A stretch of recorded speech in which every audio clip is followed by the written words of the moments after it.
President of India. ठीक है, तो राष्ट्रपति के पद की चर्चा करने वाले हैं आज की कक्षा में। तो सबसे पहले याद रखिए, राष्ट्रपति का पद अमेरिका के संविधान से लिया है। राष्ट्रपति का पद हमने कहां से लिया है? अमेरिका के संविधान से। अमेरिका का राष्ट्रपति और भारत का राष्ट्रपति एक नहीं है। दूसरी बात, हमने राष्ट्रपति का पद कहां से लिया है?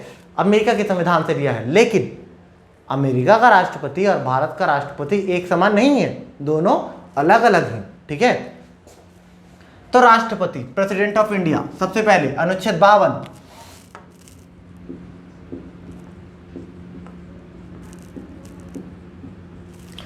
भारत का एक राष्ट्रपति होगा। भारत का एक क्या होगा? राष्ट्रपति होगा। यह कहता है अनुच्छेद 52। इसमें यह बताता है कि ये जो भारत का राष्ट्रपति है, पहला पॉइंट, देश का प्रथम नागरिक होगा।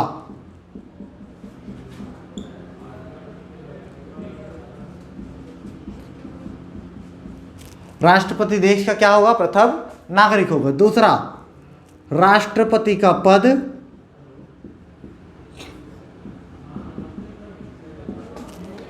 अमेरिका के संविधान से लिया है। अमेरिका के संविधान से हमने लिया है। तीसरा बात आपको बता देता हूं, राष्ट्रपति केवल नाम मात्र का प्रमुख होता है। राष्ट्रपति केवल और केवल नाम मात्र का क्या होता है? प्रमुख होता है। तीन बातों को बताएगा। भारत का एक राष्ट्रपति होगा। ये जो राष्ट्रपति है देश का सर्वोच्च नागरिक है, सम्माननीय नागरिक है। राष्ट्रपति का पद अमेरिका के राष्ट्रपति के पद से लिया गया है। और तीसरा, राष्ट्रपति केवल नाम मात्र का क्या होता है? प्रमुख होता है। तो तीन बातें बताया है।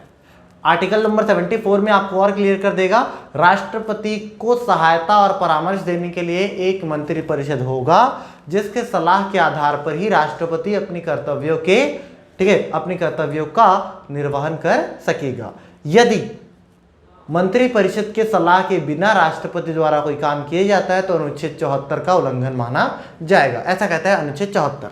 और आप सभी को पता है, राष्ट्रपति यदि संविधान के किसी अनुच्छेद का उल्लंघन करेगा, संविधान का उल्लंघन करेगा, तो संविधान के उल्लंघन करने के आरोप में राष्ट्रपति पर क्या लगा दिया जाएगा? महाभियोग लगा दिया जाएगा, है ना। आप सभी को तो पता होगा। तो नहीं पता है तो मैं बता दिया हूं ना। तो ठीक है, ये है अनुच्छेद 52, भारत का एक क्या होगा? राष्ट्रपति होगा। इतनी ही बातों की चर्चा करता है। ठीक है, दूसरा मिटा देता हूं मैं, एक एक आर्टिकल को लिखूंगा फिर मिटा दूंगा। पेन कॉपी पकड़ के बैठ लो, है ना, लिखते रहना। अनुच्छेद 53,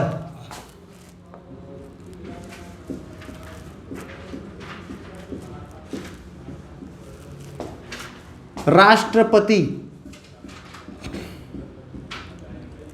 कार्यपालिका का प्रमुख होगा। जो भारत का राष्ट्रपति है वो कार्यपालिका का क्या होगा? प्रमुख होगा। इसमें क्या क्या बताता है वो भी मैं लिख देता हूं। पहला, सबसे पहले बताता है केंद्र सरकार के सभी कार्य राष्ट्रपति के नाम पर, राष्ट्रपति के नाम पर किए जाएंगे।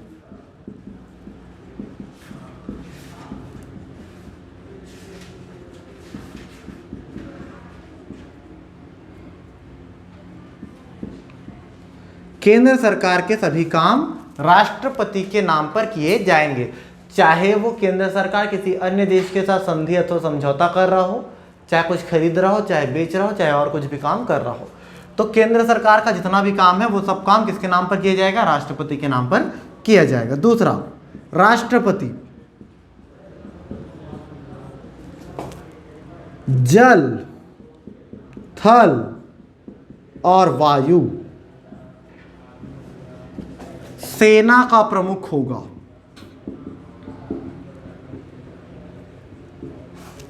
राष्ट्रपति जो है आपका वो जल सेना, थल सेना और आपकी वायु सेना का क्या होगा, प्रमुख होगा। तीसरी बात, जल सेना, थल सेना और वायु सेना के प्रमुखों की नियुक्ति करेगा।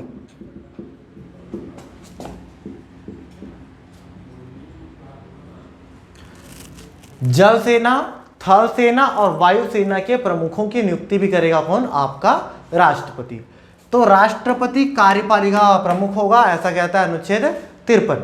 समस्त शक्तियां, ठीक है, कार्यपालिका की ना, किसकी, कार्यपालिका की समस्त शक्तियों का उपयोग, ठीक है, राष्ट्रपति के नाम से किया जाएगा। जितना भी संधि समझौता होगा, चाहे कुछ भी होगा, खरीदी बिक्री होगा, वो सारा कुछ किसके नाम पर किया जाएगा, राष्ट्रपति के नाम पर किया जाएगा। दूसरा, राष्ट्रपति जल सेना, थल सेना और वायु सेना का क्या होगा, प्रमुख होगा। और तीसरा, जल, थल और वायु सेना के प्रमुखों की राष्ट्रपति द्वारा नियुक्ति की जाएगी। ठीक है, इतना बताता है आपका अनुच्छेद 53। नेक्स्ट अनुच्छेद 54 पर चलते हैं। आराम से बता रहा हूं, आराम से समझते रहो, ठीक है, खैर कोई परेशानी तो हो नहीं रही होगी। अनुच्छेद 54, अनुच्छेद 54 कहता है राष्ट्रपति का निर्वाचन और उसके लिए निर्वाचक मंडल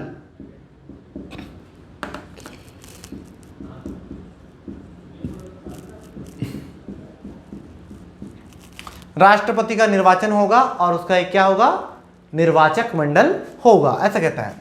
तो राष्ट्रपति का जो निर्वाचन है, सबसे पहले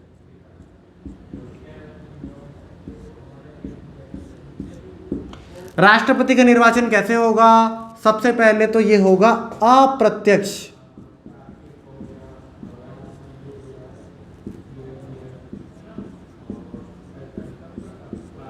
कैसा मतदान होगा, अप्रत्यक्ष मतदान।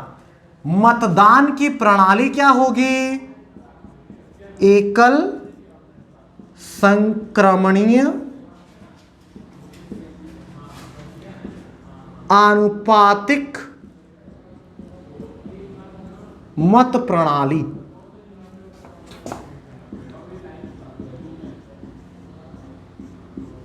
और मतदान कैसा होगा, गुप्त। तो राष्ट्रपति का जो निर्वाचन है वो अप्रत्यक्ष मतदान के माध्यम से एकल संक्रमणीय अनुपातिक मत पद्धति द्वारा गुप्त रूप से किया जाएगा। समझ में आ रहा है? अच्छा, अब इसके निर्वाचक मंडल में कौन कौन होंगे, मैं यहां लिख देता हूं। राष्ट्रपति का निर्वाचक मंडल, ठीक है। राष्ट्रपति के निर्वाचक मंडल में सबसे पहले लोकसभा और राज्यसभा के निर्वाचित सदस्य,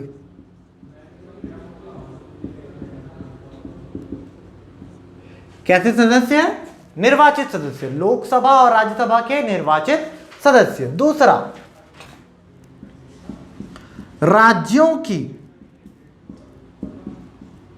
विधानसभा के, अरे यार ये थोड़ा सा वो हो रहा है, इसको मैं मिटा देता हूं यहां पे। अनुपातिक मत प्रणाली, इधर इसको यहां लिख देता हूं, आपको प्रॉब्लम नहीं होगा, इतना बड़ा वर्ड है। एकल संक्रमणीय आनुपातिक मत प्रणाली, ठीक है, परेशान नहीं होना। यहां पे लिख देता हूं गुप्त मतदान, ठीक है। तो राज्यों की विधानसभा के निर्वाचित सदस्य,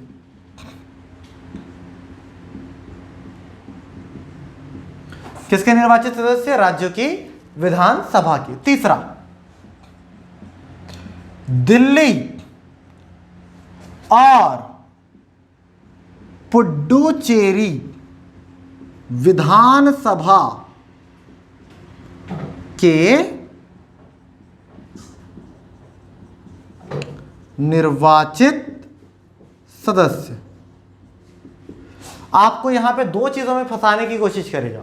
सबसे पहला चीज ये कि दिल्ली और पुडुचेरी की जो विधानसभा थी, ठीक है, दिल्ली और पुडुचेरी की विधानसभा जो थी ये मूल संविधान के समय अस्तित्व में नहीं थी, है ना। मूल संविधान जब बना तो अस्तित्व में नहीं थी, ये बाद में अस्तित्व में आई, है ना। तो आपसे पूछेगा कि दिल्ली और पुडुचेरी विधानसभा के निर्वाचित सदस्यों को राष्ट्रपति के निर्वाचन में मतदान का अधिकार कब प्रदान किया गया, तो आपको बताना है।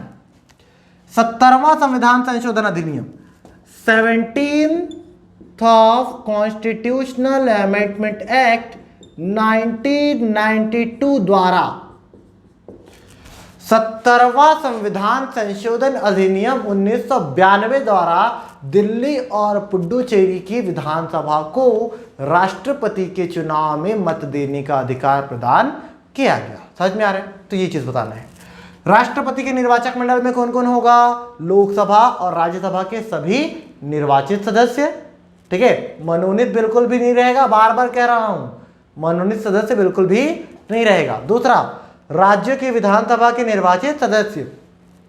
यहां भी आपको फंसाने के लिए वो प्रयास करेगा। कैसे करेगा? राज्यों के विधानमंडल कह देगा। क्या कह देगा? राज्यों के विधानमंडल। तो आपको विधानमंडल में आप सभी को पता है ना, विधानसभा भी आता है और विधान परिषद भी आ जाता है ना। या फिर आपको क्या कह देगा? राज्यों के दोनों सदनों की, ठीक है, राज्यों के दोनों सदनों के, ठीक है, क्या, निर्वाचित सदस्य, ऐसा भी कह देगा। तो इसमें भी आपको नहीं फंसना है। आपको याद रखना है, राज्यों की विधानसभा के निर्वाचित सदस्यों द्वारा ही, राज्यों की विधानसभा के निर्वाचित सदस्यों द्वारा ही राष्ट्रपति के चुनाव में भाग लिया जाता है, ठीक है। इसके बाद दिल्ली और पुडुचेरी की विधानसभा द्वारा राष्ट्रपति के निर्वाचन में भाग लिया जाता है। तो राष्ट्रपति का निर्वाचन मंडल होगा और राष्ट्रपति का क्या होगा? निर्वाचन होगा। तो राष्ट्रपति का निर्वाचन कैसे होगा? प्रत्यक्ष मतदान के माध्यम से एकल संक्रमणीय अनुपातिक मत पद्धति अपनाई जाएगी और गुप्त मतदान होगा। और गुप्त मतदान में भाग कौन कौन लेंगे? लोकसभा और राज्यसभा के निर्वाचित सदस्य, राज्य की विधानसभा के निर्वाचित सदस्य, दिल्ली और पुडुचेरी विधानसभा के निर्वाचित सदस्य, ये इसमें क्या लेंगे? भाग लेंगे और राष्ट्रपति का चुनाव करेंगे। ये तो रहा आपका 54। अब हम 55 में चलते हैं।